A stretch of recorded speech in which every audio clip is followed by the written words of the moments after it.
സെയ്ഫ് അലി ഖാനെ ആക്രമിച്ച സംഭവത്തിൽ മുഖ്യപ്രതിയെ താനെ വെസ്റ്റിൽ നിന്ന് മുംബൈ പോലീസ് അറസ്റ്റ് ചെയ്തിരിക്കുന്നു എന്നുള്ളതാണത്. പ്രതി വിജയ് ദാസിനെ റിമാൻഡിനായി ഇന്ന് കോടതിയിൽ ഹാജരാക്കും. ഇന്ന് രാവിലെ 9 മണിക്ക് പോലീസ് മാധ്യമങ്ങളെ കാണും. Premlal, good morning. കുറച്ച് ദിവസത്തെ സംശയങ്ങൾ, അതിനൊക്കെയുമുള്ള ഒരു മറുപടി, പ്രാഥമികമായ മറുപടി എന്ന് വേണം ഇതിനെ കരുതാൻ. പ്രതി എന്തായാലും പിടിയിലായിട്ടുണ്ട് എന്നാണ് പോലീസ് പറയുന്നത്. ഇയാളെ സംബന്ധിച്ച് നൽകുന്ന കൂടുതൽ വിവരങ്ങൾ എന്താണ്? ഈ 9 മണിക്ക് നടത്തുന്ന വാർത്താ സമ്മേളനം കൊണ്ട് കൂടുതൽ വിവരങ്ങൾ പങ്കുവെക്കാൻ കഴിയുമെന്ന് തന്നെയാണോ പ്രതീക്ഷിക്കുന്നത്? അതെ പ്രിയ, 4 ദിവസത്തെ പരക്കംപാച്ചിലിനൊടുവിലാണ് പ്രതിയെ കഴിഞ്ഞ ദിവസം മുംബൈയിലെ താരയിൽ നിന്നും പോലീസ് പിടിച്ചത്. ഇയാളെ ബാന്ദ്രയിലെ പോലീസ് സ്റ്റേഷനിൽ എത്തിച്ച് ചോദ്യം ചെയ്യുകയായിരുന്നു. വിജയ് ദാസ് എന്നാണ് ആദ്യം ഇയാൾ പേര് പറഞ്ഞത്. ഇയാൾ കുറ്റം സമ്മതിച്ചതായാണ് പുറത്തു വരുന്ന വിവരങ്ങൾ. മുംബൈയിലെ ഒരു പബ്ബിൽ ആണ് ഇയാൾ ജോലി ചെയ്യുന്നത്. ബാന്ദ്ര പോലീസും ക്രൈംബ്രാഞ്ചും നടത്തിയ സംയുക്ത ഓപ്പറേഷന് ശേഷമാണ് യഥാർത്ഥ പ്രതി അറസ്റ്റിലായിരിക്കുന്നത്. ഇയാളുടെ അറസ്റ്റ് കേസുമായി ബന്ധപ്പെട്ട കൂടുതൽ വിവരങ്ങൾ പുറത്തു വരുമെന്നാണ് കരുതുന്നത്. പ്രതിയെ റിമാൻഡിനായി ഇന്ന് കോടതിയിൽ ഹാജരാക്കാം. ഇന്ന് രാവിലെ 9 മണിക്ക് പോലീസ് മാധ്യമങ്ങളെ കാണും. താനെയിലെ ഹിരാനന്ദാനി എസ്റ്റേറ്റിൽ മെട്രോ പ്രവർത്തനങ്ങൾ നടത്തുന്ന ഒരു സ്ഥലത്ത്, അതിന്റെ ഒരു സമീപത്തുള്ള ലേബർ ക്യാമ്പിൽ വെച്ചാണ് ഇയാൾ പിടിയിലാകുന്നത്. വിജയ് ദാസ് എന്നാണ് പ്രതി ആദ്യം പറഞ്ഞതെന്ന്, എന്നാൽ പിന്നീട് മുഹമ്മദ് സജ്ജാദ് എന്നാണ് വെളിപ്പെടുത്തിയതെന്ന് പോലീസ് ഇപ്പോൾ പറയുന്നുണ്ട്. ഇയാളുടെ കയ്യിലുള്ള ഐഡന്റിറ്റി പരിശോധിച്ചു വരികയാണ്. ഇത് വ്യാജമാണെന്നാണ് പോലീസ് കണ്ടെത്തിയിരിക്കുന്നത്. കേസുമായി ബന്ധപ്പെട്ട് ഛത്തീസ്ഗഡിലെ ദുർഗിൽ നിന്ന് ഒരാളെ കഴിഞ്ഞ ദിവസം കസ്റ്റഡിയിൽ എടുത്തിരുന്നു. 31കാരനായ ആകാശ് കൈലാഷ് കനോജിയെ പോലീസ് ചോദ്യം ചെയ്ത് വരികയാണ്. അതിന് പിന്നാലെയാണ് ഇന്നലെ താനെയിൽ ഉണ്ടായ അറസ്റ്റിലായ പ്രതിയെ പോലീസ് ഇന്ന് തുടർന്ന് ബാന്ദ്ര പോലീസ് സ്റ്റേഷനിൽ എത്തിച്ചിരിക്കുകയാണ്. പ്രതി കുറ്റം സമ്മതിച്ചതായാണ് റിപ്പോർട്ട്. ഇയാളെ ഇന്ന് രാവിലെ പോലീസ് കോടതിയിൽ ഹാജരാക്കും. സെയ്ഫ് അലി ഖാന്റെ വീട്ടിൽ നിന്ന് പടികൾ ഇറങ്ങുന്ന CCTV ദൃശ്യങ്ങളിൽ പതിഞ്ഞ പോസ്റ്ററുകൾ മുംബൈയിലും സമീപ പ്രദേശങ്ങളിലുമെല്ലാം പതിച്ചിരുന്നു. സംഭവത്തെ തുടർന്ന് ദാദർ റെയിൽവേ സ്റ്റേഷനിൽ ആക്രമിയെ കണ്ട, കൂടാതെ ദാദറിലെ ഒരു മൊബൈൽ ഷോപ്പിൽ ഇയാളെ കണ്ടതായിട്ടുള്ള പല ദൃശ്യങ്ങളും 2 ദിവസമായിട്ട് പ്രചരിപ്പിച്ചിരുന്നു. അത് പോലീസിന് വലിയ തലവേദന തന്നെ സൃഷ്ടിച്ചിരുന്നു. ജനുവരി 16 മുംബൈയിലെ ബാന്ദ്രയിലെ വസതിയിൽ വെച്ച് നടൻ സെയ്ഫ് അലി ഖാനെ കുത്തിപ്പരിക്കേൽപ്പിക്കുന്നത്. നടൻ ആശുപത്രിയിൽ ഇപ്പോൾ സുഖം പ്രാപിച്ചു വരികയാണ്. സംഭവത്തെ തുടർന്ന് ഉള്ള അന്വേഷണത്തിനൊടുവിലാണ് ഇന്നലെ പോലീസ് യഥാർത്ഥ പ്രതിയെ, മുഖ്യപ്രതിയെ പിടിച്ചിരിക്കുന്നത്. എന്തായാലും 9 മണിക്ക് മാധ്യമങ്ങളെ കാണും. അപ്പോൾ കൂടുതൽ വിശദാംശങ്ങൾ അറിയാൻ കഴിയും. പ്രിയ, പ്രേംലാൽ, ഈ ഒരു വിഷയത്തിൽ ആദ്യം പോലീസ് പറഞ്ഞിരുന്നത് ഇത് പൂർണ്ണമായും ഒരു മോഷണ ശ്രമം മാത്രമാണ് എന്ന രീതിയിലുള്ള വിലയിരുത്തലുകളൊക്കെ ആയിരുന്നു. പിന്നീട് കരീന കപൂറിന്റെ മൊഴിയെടുക്കുന്നു. അതിനുശേഷം ചില സംശയങ്ങൾ ഉരുത്തിരിയുന്ന സാഹചര്യത്തിലേക്ക് പോകുന്നു. മോഷണ ശ്രമം മാത്രമാണോ? കാരണം അവർ പറഞ്ഞത് കുട്ടികളിലേക്കാണ് അക്രമി നേരെ എത്തിയത്, കുട്ടികളെ ആക്രമിക്കാനുള്ള ശ്രമം നടത്തി തുടങ്ങിയ കാര്യങ്ങൾ പറയുന്നുണ്ടായിരുന്നു. പിന്നീട് അവിടെ നടന്ന പിടിവലി, സെയ്ഫ് അലി ഖാൻ അപകടം ഉണ്ടാകുന്നു.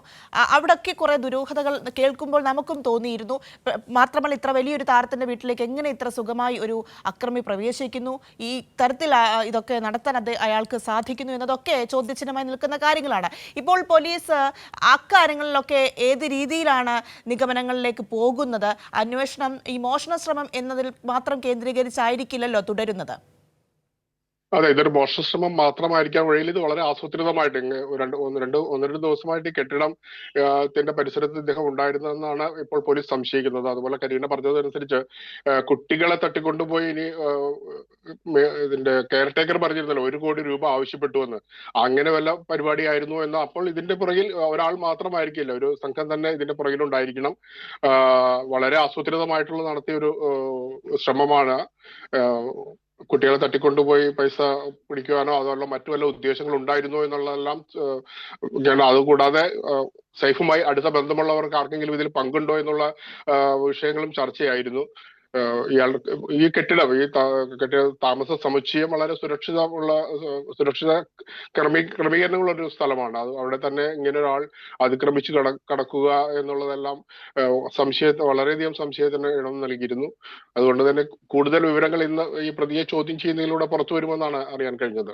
അതുപോലെ ബാന്ദ്ര പോലെ വളരെ സമ്പന്നരായ ബോളിവുഡ് താരങ്ങളടക്കം താമസിക്കുന്ന ഒരു സ്ഥലമാണ് ബാന്ദ്ര. അവിടെ ഇത്തരം ഒരു അതിക്രമങ്ങൾ തുടർച്ചയായി വരുമ്പോൾ വലിയ ആശങ്കയാണ് നഗരത്തിൽ ഉണ്ടാക്കിയിരിക്കുന്നതും.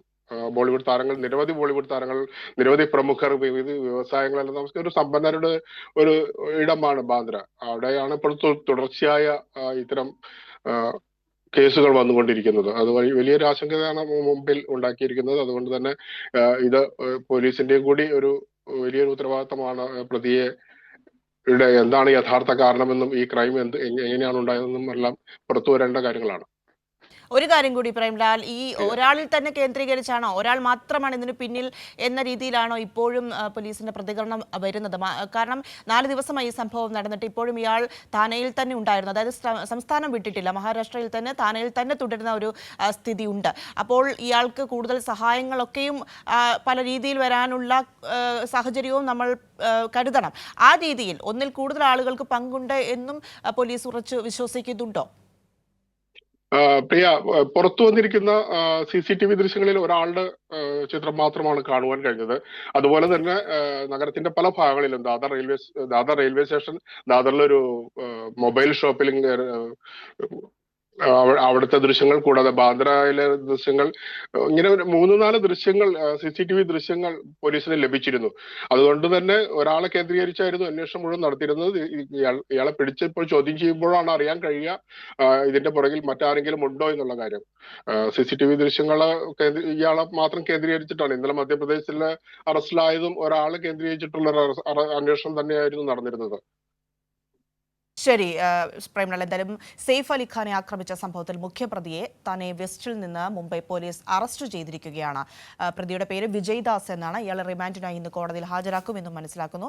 ഇന്ന് രാവിലെ 9 മണിക്ക് പോലീസ് മാധ്യമങ്ങളെ കാണുന്നുണ്ട്. ഈ സംഭവവുമായി ബന്ധപ്പെട്ട ഈ പ്രതിയെക്കുറിച്ചുമൊക്കെ കൂടുതൽ കാര്യങ്ങൾ പോലീസ് ഈ മാധ്യമങ്ങളോട് വാർത്താ സമ്മേളനം നടത്തുന്ന വേളയിൽ വ്യക്തമാക്കും, വിശദീകരിക്കുമെന്ന് തന്നെയാണ് പ്രതീക്ഷിക്കുന്നത്. നമുക്കൊക്കെ പല സംശയങ്ങൾ ഈ സംഭവവുമായി ബന്ധപ്പെട്ട് ഉണ്ട്. അതിനൊക്കെയും ഒരു ഉത്തരം പോലീസിന്റെ ഭാഗത്തുനിന്നും ഉണ്ടാകും എന്നും പ്രതീക്ഷിക്കാം. അതുകൊണ്ട് തന്നെ എന്താണ് ഇനി 9 മണിക്കുള്ള ഈ വാർത്താ സമ്മേളനം കൊണ്ട് ഉദ്ദേശിക്കുന്നത് എന്ന് കാത്തിരിക്കുകയാണ്. എന്തായാലും ഇപ്പോൾ ഈ ഒരു ആളിലെ കേന്ദ്രീകരിച്ച് തന്നെയാണ് അന്വേഷണം മുൻപോട്ട് പോകുന്നത് എന്നും മനസ്സിലാക്കാൻ സാധിക്കുന്നു. പ്രേംലാലാണ് മുംബൈയിൽ നിന്നും വിവരങ്ങൾ നൽകിയത്.